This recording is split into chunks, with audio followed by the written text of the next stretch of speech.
ಇಲ್ಲ ಹೆಂಗೆ 28 ಇನ್ನ ಭಾಳ ದೂರ ಅದ. 1 ವರ್ಷ 9 ತಿಂಗಳದ ಅವಾಗ ಮತ್ತೊಮ್ಮೆ ಮಾತಾಡ.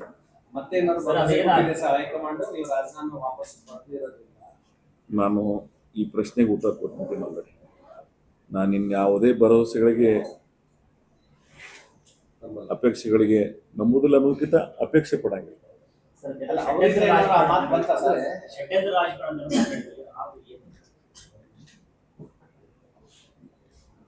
ಯಾವತ್ತು ಹೇಳ್ಬೇಕಾಯ್ತು ಹೇಳಿ, ಮುಗಿದೋದು ಅಧ್ಯಾಯ. ನಾನು ಇವತ್ತ ಕನ್ಕ್ಲೂಡಕ್ ಬಂದೀನಿ. ಇದು ನಿಮ್ಗೆ ಹೇಳ್ಬಿಟ್ಟೆ ನಾನು, ಇದು ಭಾವನಾತ್ಮಕ ರಾಜಕಾರಣ. ಇದೆಲ್ಲ ನಾನು ನಿನ್ನೆ ನಮ್ಮ ಜನರ ಭಾವನಾತ್ಮಕ ವಿಚಾರಧಾರೆಗಳನ್ನ ನೋಡಿ ಬಂದು ನನ್ನ ಅಗ್ರೆಸಿವ್ನೆಸ್ ನಿನ್ನೆ ಕೂಲ್ ಆಗ್ಯದ. ನನ್ನ ಜನರ ಭಾವನೆಗಳಿಗೆ ಏನ ನೋವಾಗ್ಯದ ನನ್ನಿಂದ ಅನ್ನೋದನ್ನ ನಾನು ತಿಳ್ಕೊಂಡಿನಿ. ಇಂಥ ಯಾವ ವಿಷಯಗಳಿಗೂ ನನಗೆ ಅವಕಾಶ ಇಲ್ಲ. ಅದ್ರ ಸಮಯ ಸಂದರ್ಭ ಕಾಲ ನಿರ್ಣಯ ಮಾಡ್ತಿಲ್ಲ.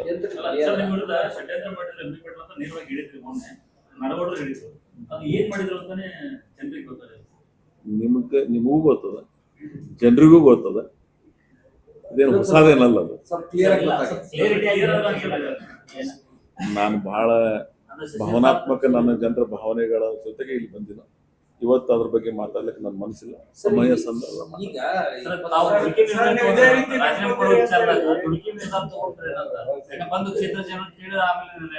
ಇಲ್ಲ ಇಲ್ಲ ಇಲ್ಲ. ನಿಮ್ಗೆ ಇನ್ನೊಂದು ಹೇಳ್ತೇನೆ, ಈ ಸಲ ಮಂತ್ರಿಮಂಡಲ ರಚನೆ ಆಗೋ ಸಂಬಂಧ ಕೇಳ್ದಲ್ಲ, ನಿಮ್ಗೆ ನಿರಂತರ ಗೊತ್ತದ ಎಷ್ಟು ವರ್ಷಗಳಿಂದ ಮಂತ್ರಿಮಂಡಲ ಬಗ್ಗೆ ಚರ್ಚೆಗಳಾಗಿದೆ ಅನ್ನೋದು. ನೀವು ಭಾಳ ಸಲ ನನ್ಗೆ ಕೇಳಿರಿ, ನಾನು ಭಾಳ ಸಲ ಹೇಳಿನಿ ನೀವು. ಆಮೇಲೆ ನನ್ನದೇ ಒಂದು ಪ್ರಶ್ನೆ ಒಬ್ರು ಕೇಳಿರಿ, ಒಂದು ವೇಳೆ ಮಾಡಲಿಲ್ಲ ಅಂದ್ರೆ ಏನು ಮಾಡ್ತೀರಿ ಅಂತ. ನಾನು ಹೇಳಿನ very next minute I will take call. ಅದೇ ಕಾಲ್. ಆದ್ರೆ ನೋಡ್ರಿ, ಎಮೋಷನಲಿ ವಿಷಯ ಇತ್ತು ಅದು. ಆದ್ರೆ ನಮ್ಮ ಪಕ್ಷದ ಹಿರಿಯರು, ನನ್ನ ಒಡನಾಡಿಗಳು, ನನ್ನ ಆತ್ಮೀಯರು, ನನ್ನ ಹಿತೈಷಿಗಳು, ನಾನು ಹೇಳಿದಲ್ಲ ಸುದೀರ್ಘ ಹೇಳಿನಿ, ಯಾರು ಬಂದರು, ಏನೇನು ಹೇಳಿದ್ರು, ಏನೇನು ಮಾತಾಡಿದ್ರು. ಏನು ಅಧಿಕಾರ ಒಂದೇ ದೊಡ್ಡದ ಈ ಭೂಮಿ ಮೇಲೆ? ಷಡ್ಯಂತ್ರ ಈಗ ಎಲ್ಲಾನೇ ಮುಗಿದು ಹೋಗ್ಯದ. ಇದೆ ಪೋಸ್ಟ್ ಮಾರ್ಟಮ್ 3 ದಿನ ಆಯ್ತು, ಎಲ್ಲ ಗೊತ್ತಾಗಿದೆ.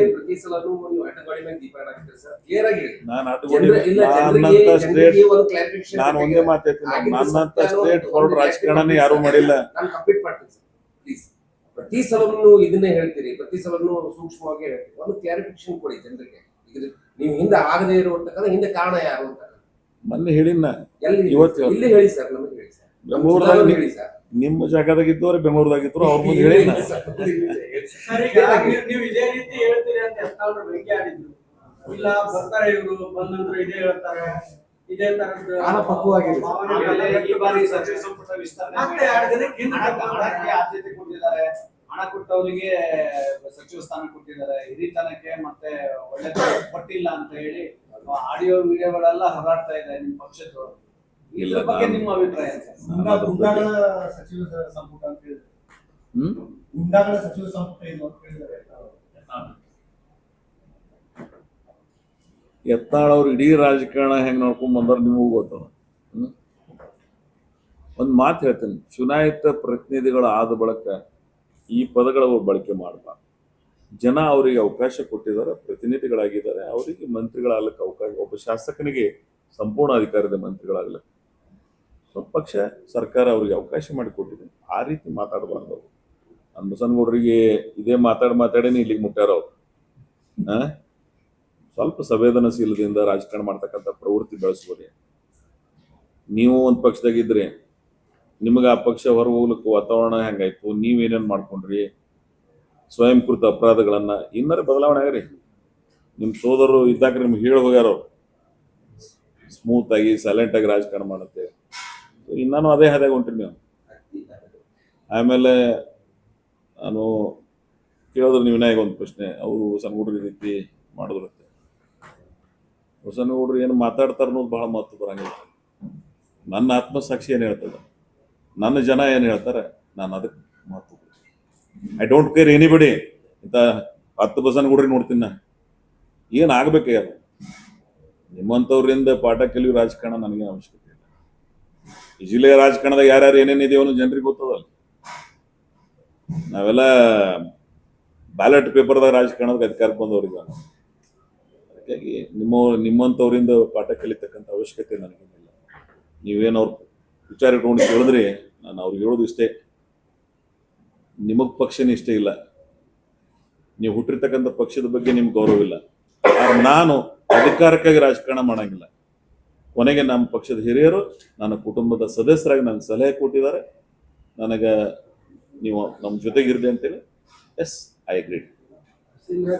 ಕಾಂಗ್ರೆಸ್ ರಕ್ತನೋ ಇಲ್ಲ ಯಾವ್ದೋ ಬರ್ಚೆ ರಕ್ತ ಯಾರು ಈ ಗಟಾರ್ ರಕ್ತ ಇರ್ಬೋದು. ಯಾರು ಯತ್ನಾಳ್ ಅವ್ರು ನಿಮ್ ರಕ್ತ ಕಾಂಗ್ರೆಸ್ ರಕ್ತ ಅದನೋ ಅಥವಾ ಯಾವ್ದೋ ಗಟಾರ್ ರಕ್ತ ಅನ್ನೋ ಗೊತ್ತಿಲ್ಲ. ಯಾರಿಗೆ ಅವ್ರದ? ನಿಮ್ಗೆ ಹೌದಾ? ನಮ್ಮ ಫಾದರು ಕಾಂಗ್ರೆಸ್, ನಾನು ಕಾಂಗ್ರೆಸ್. ಅವು ಎಲ್ಲಿ ಬೆಳೆದಾರ ಆ ಪಕ್ಷದ ಬಗ್ಗೆನೇ ಗೌರವ ಇಲ್ಲ. ಅವ್ರಿಗೆ ಯಾರ್ಯಾರು ಅಧಿಕಾರ ಕೊಟ್ಟರು ಅವ್ರ ಬಗ್ಗೆನೇ ಇವ್ರಿಗೆ ಮಾತಾಡ್ತಕ್ಕಂಥ ಪದಗಳನ್ನು ನೋಡ್ತಿರ್ತೀನಿ ನಾನು. ಆದ್ರೆ ನಾನು ಮೊನ್ನೆ ಆದರೂ ಸಹಿತ ಕಾಂಗ್ರೆಸ್ ಪಕ್ಷದ ಬಗ್ಗೆ ಮಾತಾಡಿಲ್ಲ, ರಾಷ್ಟ್ರ ಮತ್ತು ರಾಜ್ಯ ನಾಯಕಗಳ ಬಗ್ಗೆ ಮಾತಾಡಿಲ್ಲ. ನೀವೆಲ್ಲ ಗಮನಿಸಿರ್ಬೋದು. ನಾನು ಏನು ಹೇಳಿದ್ದು, ನನಗೆ ಅವಕಾಶದ ಬಗ್ಗೆ ಹೇಳಿದೆ. ಹೌದು, ಅದು ಇವತ್ತಿಗೂ ಅದ್ರ ಬಗ್ಗೆ ನಾನು ಹೇಳ್ತೀನಿ. ಆದ್ರೆ ಇನ್ನು ಮುಂದೆ ಅದಕ್ಕೆ ಕೇಳಂಗಿಲ್ಲ. ಆಮೇಲೆ ರಕ್ತ, DNA ಎಲ್ಲರಿಗೂ ಗೊತ್ತದ. ಯಾರ DNA ಏನದ, ಯಾರ ಕಮಿಟ್ಮೆಂಟ್ ಏನದ, ಯಾರ ರಾಜಕಾರಣದ ಬದ್ಧತೆಗಳನ್ನ ಏನ್ ಮಾಡಿದಾರೆ ಅನ್ನೋದನ್ನ ನಾನು ಹೇಳ್ತೀನಿ. ಇವತ್ತು ನೀವೇನು ಹೇಳಕ್ ಸಾಧ್ಯ ಅದಾನೆ? ನಾನು ಕಾಂಗ್ರೆಸ್ನಾಗ ಹುಟ್ಟಿನೋ, ನಾಳೆ ಏನ್ ಇರ್ತೀನೋ ಬಿಡ್ತೀನೋ ಗೊತ್ತಿಲ್ಲ, ಕಾಂಗ್ರೆಸ್ನಾಗೆ ಸಾಯ್ತೀನಿ, ಇದು ಹೇಳೋ ಶಕ್ತಿ ಅದ ನೀವು ಕೊಡುಗ? It is our commitment. We done with that. ಹೇಳಂತ ಹೇಳಿ ನೀವು ನೋಡೋಣ. ಅಧಿಕಾರಕ್ಕೆ ಏನ್ ಬೇಕೆಲ್ಲ ಜನತಾದಳಕ್ಕೆ ಹೋಗೋದು, ಪಾಳೆ ಮಾತು ಬರೋದು, ಮಾತು ಹೋಗೋದು. ನಾ ಹೆಂಗೆ ಮಾಡಿಲ್ಲ. ಎಮೋಷನಲಿ ಆ ಕ್ಷಣಕ್ಕಾಗ್ಯದ, ನಾನು ರೆಕ್ಟಿಫೈ ಮಾಡ್ಕೊಂಡಿನಿ. ನನ್ನ ಪಕ್ಷದವರು as A general secretary within 3 hours ನನ್ನ ಮನೆಗೆ ಬಂದು ನನಗೊಂದು ಮನವಿ ಮಾಡಿದ ಬಳಿಕ ಸ್ಪಂದಿಸಿದ್ದೀನಿ. ನಾನು ಗೌರವ ಕೊಡ್ಬೇಕಲ್ಲ. ಆ ಪಕ್ಷ ನನಗೆ ಸುದೀರ್ಘ ರಾಜಕಾರಣಕ್ಕೆ ಅವಕಾಶ ಮಾಡಿ ಕೊಟ್ಟದ. ಹೌದು, ಒಂದು ಮಂತ್ರಿ ಮಾಡ್ಲಿಕ್ಕಿಲ್ಲ ಅವರು, ಆದ್ರೆ ನನಗೆ ಅವಕಾಶ ಬೇರೆ ಬೇರೆ ಕೊಟ್ಟೋದು ಇಲ್ಲೋ. ಆ ಪಕ್ಷಕ್ಕೆ ನಾನು ಗೌರವಯುತವಾಗಿ ನೋಡ್ಕೋಬೇಕು ಇಲ್ಲೋ. ನಾನು ಅದಕ್ಕೆ ಪಕ್ಷದ ನಿರ್ಣಯಕ್ಕೆ ಪಾಲನೆ. ನಾನು ಇವತ್ತೇ ಒಂದು ಮಾತು ಹೇಳಿದೆ, ಈ ಮಂತ್ರಿ ಆಗೋ ಕಾಲಾಗ ನನಗೆ ಇಷ್ಟ ಆಯ್ತಿದ್ದು. ಇನ್ನು ಜೀವನದಾಗ ಇದು ಕೇಳಂಗಿಲ್ಲ. ನಿರೀಕ್ಷೆನೇ ಇಟ್ಕೊಳ್ಳಿಲ್ಲ ಅಂದ್ರೆ ಪ್ರಶ್ನೆನೇ ಬರಂಗಿಲ್ಲಲ್ಲ. ಈ ನಿರೀಕ್ಷೆಗಳನ್ನು ಹುಟ್ಟು ಹಾಕಿದವ್ರೆ ಅವರು ನಮ್ಮವರು. ನನಗೆ ಏನು ಹೇಳಿಬಿಟ್ಟು ಇಂಥವು ಯಾವೂ ಅಪೇಕ್ಷೆ ಪಡಂಗಿಲ್ಲ. ನಾನು ಇಡೀ ರಾಜಕಾರಣದ ಅವಧಿ ಒಳಗೆ ನಾನು ಇದನ್ನ ಎಂದೂ ನಿರೀಕ್ಷೆ ಮಾಡಂಗಿಲ್ಲ. ಆಮೇಲೆ ನನಗೆ ಇನ್ನೊಂದು ಏನದ, ಅದು ಇಂಡಿ ದುರ್ದೈವ ಅನಿಸ್ತದ. ನಾನು ನನ್ಕಿಂತ ಹೆಚ್ಚಿಗೆ ಆ ಕ್ಷೇತ್ರಕ್ಕೆ ಸಚಿವ ಭಾಗ್ಯನೇ ಇಲ್ಲ. ಅದೊಂದು ವಂಚಿತ ಭಾಗ್ಯದ. ಅಥವಾ ಒಬ್ಬೊಬ್ರು ಯಾರೋ ಹೇಳ್ತಿದ್ರು, ಒಂದು ಅದು ಇದು ಹೇಳ್ತಿರ್ತಾರಲ್ಲ ವಾಸ್ತು, ಹಂಗದ ನನ್ನ ಕ್ಷೇತ್ರದ ವಾಸ್ತು ಮಂತ್ರಿ ಭಾಗ್ಯನೇ ಇಲ್ಲ ತಿಳ್ಕೊಂಡು ಅದ್ರಾಗ ನಾ ಇದನ್ನು ಮತ್ತೆ ಅನಿವಾರ್ಯ ಅದ. ಇನ್ನೇನ್ರ ಡಿಲಿಮಿಟೇಷನ್ ಆಗಿ ಇನ್ನೊಮ್ಮೆ ಏನು ಡಿಲಿಮಿಟೇಷನ್ ಆಗೋದು, ಅವಾಗ ಏನ್ರ ಹೆಸರು ಚೇಂಜ್ ಮಾಡಿ ಮಾಡೋದು ಏನ್ರ ಹೊಸ ಜಿಲ್ಲೆಗಳನ್ನ ಮಾಡ್ತಕ್ಕಂಥ ಸಂದರ್ಭ ಭಾಳ ಸಲ ಹೇಳಿದ್ದೀನಿ. ಕರ್ನಾಟಕದೊಳಗೆ ಫಸ್ಟ್ ಪ್ರಯಾರಿಟಿನೇ ಬೆಳಗಾವಿ ಅದು. ಭೌಗೋಳಿಕವಾಗಿ ಇವತ್ತಿಗೂ ದೊಡ್ಡ ಜಿಲ್ಲೆಯಾಗಿ ಉಳಿದ್ಬಿಟ್ಟು, ಅವಾಗ ಏನು ಜಿಲ್ಲೆಗಳು ಹೊಡೆದ್ರು JH ಪಟೇಲ್ರ ಕಾಲಾವಧಿ ಒಳಗೆ ಅವಾಗೇ ಆಗ್ಬೇಕಾಯ್ತು. ಇವತ್ತು ಅವದೇ ಹೊಡೆದಿಲ್ಲ. ಆದ್ರೆ ನಮ್ಮ ಡಿಮಾಂಡ್ ಅದ. ನಾನು ಭಾಳ ಸಲ ಹೇಳೀನಿ, ಇವತ್ತೇ ಆಗಲಿ ಅಂತಿಲ್ಲ. ನೀವು ಎಂದಾದ್ರೂ ಹೊಸ ಜಿಲ್ಲೆಗಳನ್ನು ಮಾಡ್ತಕ್ಕಂಥ ಪ್ರಸ್ತಾವನೆ ಸರ್ಕಾರದಲ್ಲಿ ಬಂತು ಅಂದ್ರೆ ನಮ್ಮನ್ನು ಪರಿಗಣಿಸ್ರಿ. ಬರೀ ನಮ್ದೊಂದೇ ಇಲ್ಲ, ಇಂಥ ಭಾಳ ಅದಾವ. ಮಧುಗಿರಿ ಅದ, ತುಮಕೂರದಾಗ, ಬೆಳಗಾವದಾಗ ಅತನಿ ಅದ, ಚಿಕ್ಕೋಡಿ ಅದ, ಬೈಲಹೊಂಗಲ್ ಅದ. ಬೇರೆ ಬೇರೆಯವ್ರು ಭಾಳ ಬೇಡಿಕೆ ಅದಾವ. ನಿಮ್ಮ ಅವಧಿಯಲ್ಲಿ ಮಾಡ್ತೀರಾ?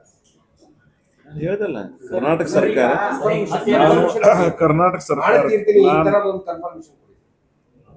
ನಾನು ಮಾಡ್ಬೇಕಂತ ಪ್ರಯತ್ನ ಮಾಡ್ಲಾಗ್ತೇನೆ. ಮಾಡ್ತಿರೋದು ನನ್ನ ಕೈಯಾಗದ, ನಿರ್ಣಯ.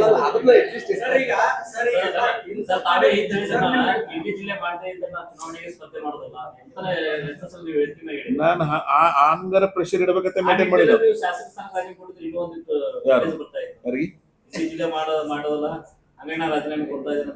ಯಾರು ಇವತ್ತಿನ ಸನ್ನಿವೇಶ ಅದು ಇರಲಿಲ್ಲ. ಆ ಸನ್ನಿವೇಶ ಬಂದಾಗ ನೋಡೋಣ. ಅದನ್ನು ಮೊನ್ನೆ 3ನೇ ತಾರೀಕಿಂದ ಆ ಸನ್ನಿವೇಶ ಇರಲಿಲ್ಲ. ನಾನೇ ನಿಮಗೆ ಹೇಳಿದ್ದೆಲ್ಲ, ಹಿಂದಕ್ಕೆ ಒಂದ್ ವೇಳೆ ಅವರ ಡಿಸಿಷನ್ ತಗೊಳ್ಳಿಲ್ಲ ಅಂದ್ರೆ ಐ ವಿಲ್ ಕಮ್ ಬ್ಯಾಕ್ ಅಂತ ಹೇಳಿದ್ದೆ. ಆ ಆ್ಯಂಗಲ್ದಾಗ ಬಂದೆ ಎಮೋಷ್ನಲಿ. ಬಟ್ ಇವತ್ತು ಅದರದ ಸಮಸ್ಯೆ ಪರಿಹಾರ ಆಗ್ಯದ ಎಲ್ಲ. ಒಂದು ಮಾತು ಹೇಳ್ತೀನಿ, ಅಲ್ಟಿಮೇಟ್ ಜನ ನಿನ್ನೆ ಅಲ್ಲಿ ನೀವು ಇಂಡಿಯಾ ಐವಿಗೆ ಬಂದಿದ್ರಿ ಅಂದ್ರೆ ನಿಮ್ಗೆ ಗೊತ್ತಾಗ್ತದೆ ಅಲ್ಲಿ ಪರಿಸ್ಥಿತಿ, ಅವರ ಅಲ್ಲಿ ಆ ಇಡೀ ಘಟನೆಗಳನ್ನ ಗಮನಿಸಿದ್ರೆ ಅದೆಲ್ಲ ನೋಡಿ ನಾ ಮತ್ತೆ ಬೇರೆ ಏನ್ರಿ ಮಾಡ್ಲಿಕ್ಕೆ ಸಾಧ್ಯನೇ. ನನ್ನನ್ನೇ ಇಷ್ಟಿದ್ದವ್ರು ಎತ್ತರಕ್ಕೆ ತಂದಾರ ಅವ್ರ ಮಾತುಗಳು ಕೇಳಿ ಅಂದ್ರೆ ಏನಾಯ್ತು? ಪ್ರಜಾಪ್ರಭುತ್ವದಾಗ ನಿಮ್ಗೆ ಹೇಳ್ಬೇಕು, ಜನರ ನಿರ್ಣಯವನ್ನು ಪಾಲಿಸಬೇಕಾದದ್ದು ಪ್ರಜಾಪ್ರಭುತ್ವವಾದಿಗಳ ಧರ್ಮ ಮತ್ತು ಕರ್ತವ್ಯ. ಯಾರು ಜನಸಮೂಹದ ಭಾವನೆಗಳನ್ನು ಸ್ಪಂದಿಸೋದಿಲ್ಲ, ಅವರು ಸಾರ್ವಜನಿಕ ಬದುಕಿನಲ್ಲಿ ಚುನಾಯಿತ ಪ್ರತಿನಿಧಿಯಾಗಲು ಸಾಧ್ಯ ಇಲ್ಲ. ಅವ್ರು ಗೌರವಿಸ್ಬೇಕಾಗ್ತದೆ. ಸರ್, ಈಗ ರಾಜೀನಾಮೆ ಕೊಟ್ಟಿರೋದ್ರ ಹಿಂದಿನ ಉದ್ದೇಶ ಹೇಳಿದ್ರಿ, ಆಮೇಲೆ ನಿರ್ಧಾರದಿಂದ ಹಿಂದೆ ಸರಿದಿರೋದ್ರ ಬಗ್ಗೆ ಹೇಳಿದ್ರಿ. ಕೈ ತಪ್ಪಲಿಕ್ಕೆ ಪ್ರಮುಖ ಕಾರಣ ನಾನು ಹೇಳ್ತೇನೆ, ಸುರ್ಜೇವಾಲಾ ಅವರು ನನಗೆ ಸರ್ಕಮ್ಟನ್ಸ್ ಬಗ್ಗೆ ಹೇಳಿದ್ದಾರೆ. ಏನು ಸರ್ಕಮ್ಟನ್ಸ್ ಆಯ್ತು ಅನ್ನೋದನ್ನ ನನಗೆ ಅದು ಸಮಾಧಾನ ಆಗಿದೆ. ಅವ್ರು ಏನ್ ಹೇಳಿದ್ರು? ಅಲ್ಲ, ನಿಮ್ ಕೈ ಅದನ್ನ ತಪ್ಪಲಿಕ್ಕೆ ಸಮಯ ಕಾರಣ ಸಂದರ್ಭ, ಏನು? ಅದು ನಮ್ಮ ಯಾವ ರೀತಿ ಕನ್ವಿನ್ಸ್ ಮಾಡಿದ್ರು? ಸಮಯ ಸಂದರ್ಭ ಪ್ರತಿ ಬರಲಿ. ಸಲನೂ ಸಮಯ ಸಂದರ್ಭ ಹೇಳ್ತಾರೆ. ನಿಮ್ ಕೈ ತಪ್ಪಲಿಕ್ಕೆ ಕಾರಣ ಏನು? ಅದೀಗ ಪ್ರತಿಯೊಂದಕ್ಕೂ ನೀವು ಲಾಸ್ಟ್ ಟೈಮ್ ಸುದ್ದಿಗೋಷ್ಠಿಯಲ್ಲಿ ಹೇಳಿದ್ರೆ ಯಾವ ಮಾನದಂಡಗಳಿದ್ದಾವೆ, ಸಚಿವ ಸ್ಥಾನನ ಯಾವ ಮಾನದಂಡಗಳ ರಚನೆ ಮಾಡಿದ್ದೀರಿ ನೀವು ಸಂಪುಟ? ಅವರು ನನಗೆ ಮತ್ತೆ ನಿಮ್ಗೆ ಆ ಮಾನದಂಡಗಳು ನೀವು ಫಿಟ್ ಆಗಿಲ್ವಾ, ಅಥವಾ ಉದ್ದೇಶಪೂರ್ವಕವಾಗಿ ಕೈ ಬಿಟ್ರಾ, ಅಥವಾ ಯಾರಾದ್ರೂ ಲಾಬಿ ಮಾಡಿ ಕೈ ಬಿಡಿಸಿದ್ರ? ಒಂದು ಕಾರಣ ಕೊಡಿ. ನಿಮಗೆ ನಾನು ಏನು ಹೇಳ್ಬೇಕಾಗಲ್ಲ ಅವೆಲ್ಲ ಮಾಹಿತಿ ನಿಮ್ಮದು. ನಮಗ ಅದಾವ ಸರ್.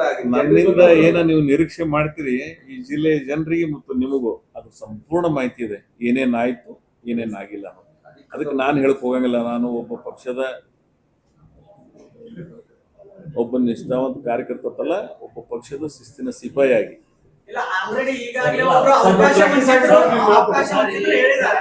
ಇನ್ನೊಬ್ಬರು ಶಾಸಕರು ಅವಕಾಶದಿಂದ ವಂಚಿತರಾಗಲಿಕ್ಕೆ ಕಾರಣ ಏನು ಅನ್ನೋದ್ರ ಬಗ್ಗೆ ಮಾತನಾಡಿದ್ದಾರೆ ನಾಡಗೌಡರು. ನಮ್ಗೆ ಈ ಜಿಲ್ಲೆಯೊಳಗೆ 3 ಮಂದಿ ಉಳಿದವರೇ ನಮ್ಮನ್ನ ತುಳಿತಾ ಇದ್ದಾರೆ. ಇದಕ್ಕೆ ಮನ್ಗುಳಿ ಅವ್ರ ಫ್ಯಾಮಿಲಿ ತುಳಿದಿದ್ದಾರೆ, ಸಾಸನೂರ್ ಅವ್ರ ಫ್ಯಾಮಿಲಿ ತುಳಿದಿದ್ದಾರೆ, ಉಸ್ತಾನ್ ಅವ್ರ ಫ್ಯಾಮಿಲಿ ತುಳಿದಿದ್ದಾರೆ. ಈಗ ನಮ್ಮನ್ನು ತುಳಿತಾ ಇದ್ದಾರೆ ಅಂತ ಆರೋಪ ಮಾಡಿರೋದು. ಈಗ ನಾಡಗೌಡರ ಪರಿಸ್ಥಿತಿಗೂ ನಾಡಗೌಡರ ಹಿಂದಿನ ಕಾರಣಕ್ಕೂ ನಿಮ್ ಕಾರಣಕ್ಕೂ ಒಂದೇನಾ ಅಥವಾ ಬೇರೆ ಬೇರೆನಾ ಅಂತ? ನಿಮಗೆಲ್ಲಾ ಮಾಹಿತಿ ಅದ. ನಾನು ನಾನು ನಮ್ಮ ನಾಯಕರಿಗೆ ಒಂದು ಮಾತು ಕೊಟ್ಟೆ. ಅವರು ನನಗೆ ಇಲ್ಲಿಗೆ ಬರುವುಳದಾಗ ಸಹಿತ be cool in the interest of the party, you must ಕೆಲವು ವಿಚಾರಗಳನ್ನ ಸೂಕ್ಷ್ಮವಾಗಿ ಅಂತ ಹೇಳಿ ರಿಕ್ವೆಸ್ಟ್ ಮಾಡ್ಕೊಂಡಿದ್ದಾರೆ. I am very much aggressive person, you know all that, but today scenario I will respect my leaders words. ಅವ್ರಿಗೆ ಗೌರವ ಕೊಡಬೇಕಾಗ್ತದೆ. ನನ್ನ ಭಾವನೆಗಳು ಇಲ್ಲಿ ಬಹಳ ಅದಾವ, ಆದ್ರೆ ಅದನ್ನ ಇಲ್ಲಿ ತರೋ ಪರಿಸ್ಥಿತಿಗಳು ಇವತ್ತಿಲ್ಲ. ಅಷ್ಟು it will one day it will come.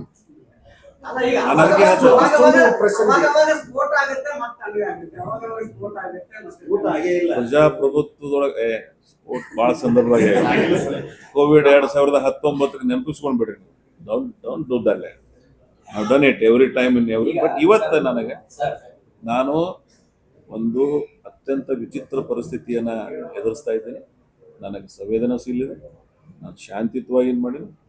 ನನಗೆ ಬೇರೆ ವಿಚಾರಗಳನ್ನ ಬೇರೆ ಸಂದರ್ಭ ಬಂದಾಗ ನೋಡೋಣ. ಇವತ್ತು ಇದು ಏನಿತ್ತು, ಒಂದು ಅವಕಾಶ ಬರಬೇಕಾಗಿತ್ತು, ಬಂದಿಲ್ಲ. ಅದಕ್ಕೆ ಕಾರಣಗಳು ಅನ್ನೋದು ನಮ್ಮ ಲೀಡರ್ಸ್ ನನಗೆ ವಿವರಣೆ ಕೊಟ್ಟಿದ್ದಾರೆ. ಅವರು ಕ್ವೈಟ್ ಆ್ಯಂಡ್ ಕಾಮ್ ಆಗಿರೋ ಹೇಳಿದ್ದಾರೆ. ಆಮೇಲೆ ಅವ್ರು ಮತ್ತೇನೇನೋ ಹೇಳಿದ್ರು, ನಾನು ಅದನ್ನ ನನ್ನ ತಲೆಗಿಂದ ತೆಗೆದುಬಿಟ್ಟಿನಿ.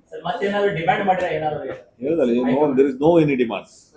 ಡಿ.ಕೆ. ಶಿವಕುಮಾರ್ ಸ್ವಲ್ಪ ಸ್ಟ್ರಾಂಗ್ ಆಗಿ ಹೇಳಿದ್ದಾರೆ, ಯಾರ ರಾಜೀನಾಮೆ ಕೊಡ್ತಿದ್ರು ಒಂದೇ ಕ್ಷಣದಲ್ಲಿ ನಾವು ಕೊಡ್ತೀವಿ ಅನ್ನುವಂಥದ್ದು. ಅವ್ರು ಹೇಳೋ ಉದ್ದೇಶ ಏನಿತ್ತು ಅಂದ್ರೆ, ಅವ್ರು ಹೇಳೋದ್ರಲ್ಲಿ 2 ಉದ್ದೇಶ. ಇನ್ನು ನನ್ನ ಜೊತೆ ಅವ್ರು ಮಾತಾಡೋದನ್ನು ಗಮನಿಸಿದೆ. ನನಗೂ ಸಹಿತ ಕೆಲವು ಸಂದರ್ಭದೊಳಗೆ ಧರ್ಮಸಿಂಗ್ ಸಾಹೇಬರ ಮಂತ್ರಿಮಂಡಲದ ತಗೊಳ್ಳಿಲ್ಲ, ಸಿದ್ದರಾಮಯ್ಯನವ್ರ ಮಂತ್ರಿಮಂಡಲದ ಒಂದು ತಗೊಳ್ಳಾಗಿಲ್ಲ. ನನಗೂ ಬೇರೆ ಬೇರೆ ಸಂದರ್ಭದಾಗ ಅನೇಕ ಅವಕಾಶಗಳನ್ನು ವಂಚಿತರಾಗಿದ್ದೀನಿ. ಆದರೂ ನಾನು ಕೊನೆಗೆ ಸಮಾಧಾನದಿಂದ ಸೊ ನೀವು ಆ ರೀತಿ ನಿಮ್ಗೆ ನೋವಾಗಿದೆ, ನಮ್ಗೆ ಅರ್ಥ ಆಗ್ತದೆ. ನೀವೆಲ್ಲರೂ ಸಮಾಧಾನದಿರ್ರಿ ಅಂತ. ಅದಕ್ಕೆ ಅವ್ರದ್ದೇನು ಅಂದರೆ, ಅವ್ರ ಪಕ್ಷದ ಸರ್ಕಾರ ಅದ, ನೀವೆಲ್ಲರೂ ಈ ರೀತಿ ಮಾಡೋದ್ರಿಂದ ತಪ್ಪು ಇದು ಆಗ್ತದೆ ಒಂದು ಭಾವನೆ ಹೇಳಿದ್ರೆ. ಮತ್ತು ಅವ್ರದ್ದೊಂದು ವೇ ಆಫ್ ಟಾಕಿಂಗ್ ಸ್ಟೈಲು ಬೇರೆ ಅದ, ನಿಮಗೂ ಗೊತ್ತು. ಆ ರೀತಿ ಮಾಡಿರಿ ಸರ್. 2028 ಚುನಾವಣೆ ಬೇರೆ ಈಗ ಯಾರು ನಿಮ್ಮ ಜೊತೆ ರಣತಂತ್ರ ರೂಪಿಸಿದ್ರೆ ಅವರಿಗೆ ಎಫೆಕ್ಟ್ ಆಗ್ತದೆ ಯಾರಿಗೆ? ನಾನು ನಿಮ್ಮೊಂದು ವರ್ಷ ಎಷ್ಟು ದಿವಸದ 19 ತಿಂಗಳು ಇರ್ಬೋದು. ನಿಮ್ಮಂದ್ರೆ ಆ 1 ತಿಂಗಳೇನು ಇರ್ತವಲ್ಲ, ನಾನು ಎಫೆಕ್ಟ್ ಆಗುತ್ತಾ? ನಿಮ್ಮ ಹೆಸರು ಹೇಳಿ. ಚುನಾವಣೆ ನೋಟಿಫಿಕೇಶನ್ ಏನಾಗ್ತದಲ್ಲ, ಆ ಸಂದರ್ಭ I will come back. Social ಮೀಡಿಯಾದಲ್ಲಿ ನೀವು ಆರೋಪ ಮಾಡಿದ ತಕ್ಷಣ ಈ ಸತ್ಯ ವಾರ್ಷಿಕ ಹೇಳಿದ ತಕ್ಷಣ ಸೋಷಿಯಲ್ ಮೀಡಿಯಾದಲ್ಲಿ ಒಂದು ರೀತಿ ಕಾರ್ಯಕರ್ತರ ಗೊಂದಲ ಆಗಿದೆ ಸರ್. ನಿಮ್ಗೆ ನಿಮ್ಮ ವಿರುದ್ಧ ಅವ್ರ ವಿರುದ್ಧ ಆರೋಪ ಮಾಡ್ತಿದ್ದಾರೆ. ಬಟ್